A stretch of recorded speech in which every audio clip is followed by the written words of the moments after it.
Bilang bahagi ng pagdiriwang ng 31st Police Community Relations Month 2026, nakiisang mga tauhan ng Police Community Affairs and Development Unit ng Abra Police Provincial Office sa pangunguna ni Police Captain Mary Jane M. Terqueza, Assistant Chief Picadu, sa ilalim ng pangangasiwa ni Police Colonel Charles L. Dumalig, Provincial Director, sa isinagawang mobile blood donation activity nito lamang ika-9 ng Hulyo taong kasalukuyan sa Abra PPO Covered Court, Camp Colonel Juan Villamor, Calaba, Bangged, Abra.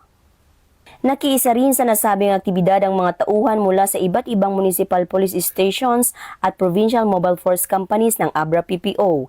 Pinangunahan ang aktibidad ng Philippine Red Cross Abra Chapter, katuwang ang Abra Provincial Medical Team at RHU Bangged, na may temang Give Blood, Give Hope.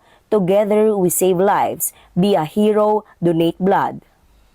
Sa pamamagitan ng voluntaryong pagdodonate ng dugo, muling ipinakita ng mga kapulisan ng Abra PPO ang kanilang malasakit at dedikasyon sa paglilingkod sa komunidad, hindi lamang sa pagpapanatili ng kapayapaan at kaayusan, kundi maging sa pagsagip ng buhay at pagsusulong ng diwa ng bayanihan at pagkakaisa. Layunin ng aktibidad na makahikayat ng mas maraming voluntaryong blood donors upang makatulong sa pagpapanatili ng sapat na supply ng dugo para sa mga pasyenteng nangangailangan ng agarang pagsasalin ng dugo.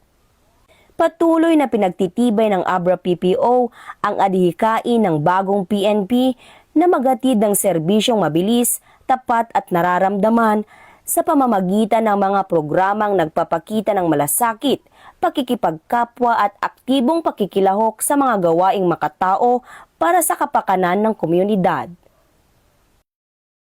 Mula dito sa Abra Police Provincial Office, ako po ang inyong Police News Network Correspondent, Patrolwoman Maria Ella Garcia, alagad ng batas, tagataguyod ng balitang pulis. Bagong PNP para sa bagong Pilipinas, serbisyong mabilis, tapat at nararamdaman.